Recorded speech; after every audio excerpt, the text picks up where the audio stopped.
Hola, buenos días. Bienvenue sur ma chaîne YouTube. J'espère que vous allez bien, que dans vos vies tout va bien.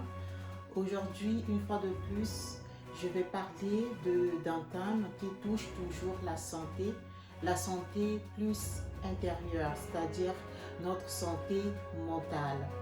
Aujourd'hui, on va parler d'un sujet qui est très à la mode, qui est un sujet showbiz, mais la santé est toujours présente et on n'y prête pas trop attention. Que ce soit les hommes, que ce soit les femmes, et surtout à l'âge d'adolescent, où on est en train de mettre notre santé physique, surtout notre extérieur, en valeur. En soi, perdre du poids, par exemple, quand on est obèse, c'est une maladie, déjà l'obésité. Donc, perdre du poids quand on est obèse, c'est un problème de santé publique, c'est un problème de vie et de mort. Mais je suis en train de parler aujourd'hui de notre physique, de notre extérieur. Parce qu'il y a des hommes qui sont en train de se sculpter leur corps, que ça soit bien musclé, qu'ils puissent avoir des tablettes de chocolat, avoir des beaux muscles, des beaux pieds, donc avoir un extérieur vraiment attractif. En soi, quand on regarde comme ça, c'est bien pour se faire plaisir et aussi des fois on peut rentrer dans un cercle vicieux, dans une obsession que notre corps puisse être par exemple une manière de gagner de l'argent. Alors quand on veut gagner de l'argent, surtout quand on est dans le showbiz, pour les gens qui ne connaissent pas, c'est quoi le showbiz? C'est l'industrie musicale. Ce sont des gens qui, par exemple, qui vont être dans le mannequinat, les femmes comme des hommes, qui sont dans le mannequinat, qui veulent que leur apparence soit impeccable, parfois au détriment de leur santé mentale, de ce qu'ils sont réellement intérieurement. Donc, dans ce cas-là, quand l'apparence physique surpasse l'apparence intérieure, c'est-à-dire notre santé mentale intérieure, est-ce que les deux peuvent aller de pair et comment est-ce que on peut éviter que les jeunes gens surtout, puissent tomber dans une dépravation et plus tard qu'on puisse aussi regretter ce que nous avions fait, mais malheureusement, même si on regrette, le corps a déjà subi ce qu'il a subi et intérieurement, on devient traumatisé. Parfois, on ne peut plus revenir dans les années passées pour réparer cela et ça sera trop tard. Il ne faudrait pas qu'on attende seulement que les gens écrivent des livres, viennent témoigner une fois qu'ils ont passé cette péripétie, cette souffrance intérieure par rapport à exhiber leur corps parce qu'ils doivent gagner de l'argent. Je vais prendre un exemple, par exemple, c'est le mannequinat. Ici en Europe, j'ai entendu un témoignage de Adriana Carambeu. Pour les gens qui ne le connaissent pas, Adriana Carambeu, elle était mannequin. Aujourd'hui, elle fait des émissions sur la santé, le corps humain avec le docteur Michel Smith, ce sont des Français, je parle ici en Europe. Alors cette dame-là, elle était mannequin, elle a fait son temps de gloire. Aujourd'hui, elle doit être dans la quarantaine vraiment passée. Elle vient d'avoir un enfant. Et elle a fait un témoignage en disant, elle regrette pourquoi en étant jeune, quand elle était dans le monde du showbiz, quand elle était mannequin, elle n'a pas voulu avoir des enfants. Ce n'est pas parce qu'elle avait des problèmes de fertilité ou il n'y avait pas des hommes qui ne voulaient pas qu'ils puissent avoir des enfants, mais c'est à cause de son physique. Parce que si elle tombait enceinte, elle redoutait avoir un surpoids, avoir des bourrelets, avoir la transformation de son corps et elle ne voulait pas perdre, comme on dit, des contrats ou bien ne pas avoir de l'argent, ne pas être sur le podium. Et cela a affecté aujourd'hui sa santé mentale parce que si elle commence à témoigner, à écrire des livres, regretter son passé, c'est pour dire que elle n'était pas bien intérieurement malgré qu'elle gagnait de l'argent, qu'elle était sur des feux de projecteur, mais il y avait un manque en soi. Intérieurement, elle ne se sentait pas bien. Elle voulait avoir des enfants jeunes, mais elle redoutait en même temps qu'elle puisse perdre ses contrats. Donc, cela m'a posé des questions. Aujourd'hui, en Afrique, il y a des jeunes gens, des jeunes garçons comme des jeunes filles qui veulent se lancer dans le mannequinat. Et il n'y a pas que le mannequinat, il y a aussi la musique, il y a aussi le journalisme, c'est toujours le showbiz. Les gens qui veulent être des stars. Or, pour être star, le plus souvent maintenant, à l'heure d'aujourd'hui, avec les réseaux sociaux, il faut avoir un corps parfait, un corps bien structuré, que ce soit homme, avoir des muscles, des femmes, être très très maigrichonne, même s'il y a des exceptions, mais le plus souvent, il faut dégager une image bien faite, de son tâche, de ne pas avoir des bourrelets, de ne pas être parce qu'il y aura des contrats, on va te donner des habits, il faut rentrer pour faire la publicité et gagner derrière de l'argent, il faut mettre des habits tout près du corps, rentrer dans le 38, dans le 39, même si aujourd'hui les langues commencent à un peu... les gens commencent à quand même mettre du doigt ce phénomène des gens qui sont par exemple XXL, de grande taille.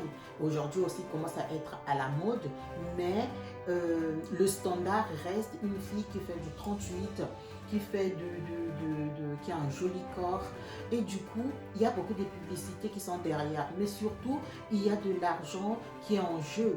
Et du coup, je me demande, est-ce qu'il faudrait qu'on attende que ces gens-là prennent conscience plus tard que leur santé mentale, leur fond intérieur n'était pas compatible avec ce qu'ils étaient en train d'exposer. Parce que nos enfants, les jeunes enfants qui ne sont pas encore rentrés, les voient comme des idoles, les regardent, les stars, les célébrités, les regardent avec des yeux des gens qui ont réussi et qui ont maintenu leur taille. Aujourd'hui, on parle de Kendall Jenner, on parle de ces deux filles, Bella Hadid et sa sœur. Elles sont toutes minces, mais on ne connaît pas le vrai travail qui passe derrière, combien leur corps est devenu obsessionnel. Ça, ce sont des vraies stars. Mais il y a aussi des stars de réseaux sociaux qui postent des photos sur les réseaux sociaux, sur Instagram, Facebook, et qui disent qu'ils se sont retouchés les seins, ils se sont retouchés le ventre parce qu'ils n'aimaient pas. Est-ce que c'est vraiment qu'ils n'aimaient pas, ou c'est parce qu'ils doivent être dans une obsession où n'importe quel habit il va porter, qui va faire la publicité, ça va dire « Oh waouh, il a un joli corps » et tous les habits lui vont. Après, si c'est naturel, c'est normal. Mais quand ce n'est pas naturel, même nous, en tant qu'Africaines, même si nous savons que nous sommes en majorité, les femmes surtout, nous sommes un peu pulpeuses avec des rondeurs et tout, mais il y en a qui ne s'assument plus comme ça et qui voient que être maigrichonne, être maigre, ça va renvoyer, l'image que nous allons renvoyer va être positive, les gens vont t'admirer, ils vont faire des likes, ils vont commenter, et les marques vont pouvoir te voir pour dire, ben voilà, fais ceci, fais cela. Et on met aussi notre santé en danger parce que il y a des restrictions, des choses que tu ne peux pas manger, il y a des choses que tu ne peux pas faire, surtout dans le mannequinat, parce qu'en Afrique aussi le mannequinat commence à prendre un peu de l'ampleur. Et il faut être maigre parce qu'on on va vous mesurer les tours de hanche, les tours de la poitrine, et tout ça c'est le physique. Donc si le physique il est parfait, est-ce que l'intérieur aussi est parfait? Est-ce que notre santé mentale, est-ce que intérieurement tu te sens bien? Est-ce que ce sont tes valeurs? Est-ce que quand tu te sens bien physiquement, ça veut dire que tu te sens bien intérieurement? L'intérieur, c'est pas seulement gagner de l'argent, se dire que bon, ça va passer. Faudrait pas aussi qu'on attende quand comme les Adriana Corambeu, arrivés aux 50 ans, 60 ans, qu'on commence à écrire des livres pour pouvoir éduquer les autres. pourquoi pas en parler d'elle maintenant? Je ne suis pas dans le monde du showbiz, je ne suis pas une célébrité, je connais personne, mais quand je vois, ça renvoie une image et on n'en parle pas beaucoup. On parle, mais pas vraiment. On ne veut pas trop toucher. On veut pas. On parle, mais en mettant entre parenthèses. C'est aux parents d'éduquer. Mais les parents, c'est aussi la masse. Ce sont aussi les réseaux sociaux. Donc, qu'est-ce qu'il faut dire à ces personnes, à nos enfants qui ne sont pas encore rentrés dans ce monde de showbiz? Parce que ceux qui sont déjà, on ne peut rien faire. Peut-être qu'il y en a qui prennent la conscience et sortent dans ce monde. Mais ceux qui veulent rentrer, qui sont coûte que coûte, ils doivent rentrer pour gagner surtout de l'argent. Ils ne peuvent rien faire. Ils peuvent que rester dans le dictat de la mode.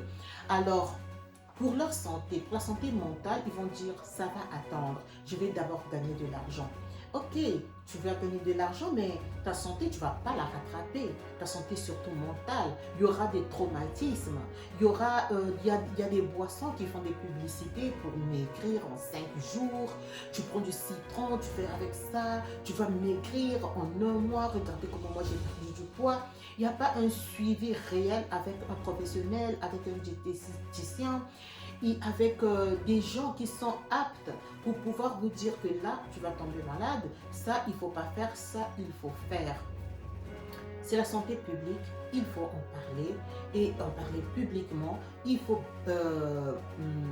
enlever ce tabou-là, même dans notre communauté africaine, même si on s'assume avec nos rondeurs, avec notre forme pulpeuse, mais il y a une certaine catégorie de personnes qui sont très vraiment de tomber là-dedans. Parfois, c'est vraiment dans l'ignorance totale. Il faut en parler. Et comme je parle de la santé mentale, de la santé physique, de la santé tout court, il faut vraiment préconiser la prévention. C'est très important pour nos frères et sœurs et pour ceux qui sont à l'intérieur et pour ceux qui vont y être et surtout pour nos enfants qui vont grandir, qui voient en ces personnes-là, en ces célébrités-là, des modèles à suivre. Je ne questionne pas le monde du showbiz parce que c'est pas mon monde du tout, mais moi je veux juste parler. Faudrait pas qu'on regrette, faudrait pas que le traumatisme soit permanent, faudrait pas que nous rentrons dans le cercle vicieux.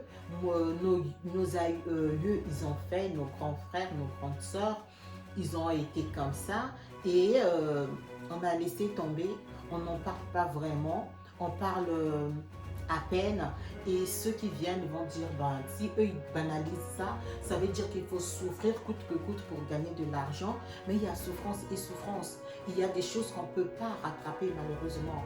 Alors qu'est-ce qu'il faut faire? Il faut croiser les bras, attendre que les conséquences puissent nous éduquer que les conseils, ou bien il faudrait qu'on conseille, qu'on parle pour que les jeunes qui arrivent puissent prendre aussi conscience et de leur côté savoir dire stop, je ne vais pas le faire, je vais devoir prendre soin de ma santé, d'abord de ma santé intérieure avant de ma santé physique. Merci beaucoup. Si vous êtes nouveau ou nouvelle, vous passez par là et que les thèmes que je suis en train d'aborder vous intéressent, abonnez-vous, likez, commentez, faites-moi des suggestions parce que ce sont des thèmes qui me tiennent à cœur, tout ce qui touche la santé mentale, la santé physique, parce que je suis dans le domaine et je suis là jusqu'à la fin peut-être de ma vie. Merci beaucoup. Je vous fais des gros bisous. Prenez soin de vous, prenez soin de votre santé, de vos familles et de toutes les personnes que vous aimez. Hasta luego, amigos. Nos vemos pronto con otra video más interesante sobre la salud de nuestra sociedad. Merci beaucoup. Ciao.